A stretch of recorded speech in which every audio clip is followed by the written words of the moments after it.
Tayari. Awali ya yote, naomba tumshukuru Mwenyezi Mungu, mwingi wa rehema, aliyeniwezesha kufika hapa leo, kwa sababu bila yeye mimi si lolote, si chochote. Lakini kwa nini nimeamua kugombea ubunge wa jimbo la Same Mashariki? Nimejipima na nimeona natosha. Ukiangalia ilani ya Chama cha Mapinduzi ya utekelezaji ya 2025 hadi 30, inataka mtu ambaye ataweza kukimbizana nayo, mtu ambaye ataweza kwenda sambamba na kasi ya Mama Samia Suluhu Hassan. Tukiangalia huko nyuma, amefanya vitu vingi sana. Kasi hii ya 2025 ni kasi ya turbo, ni kasi ya fast jet.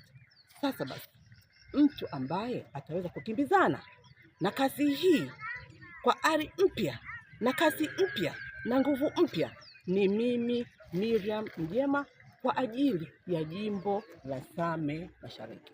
Asanteni sana, CCM oyee!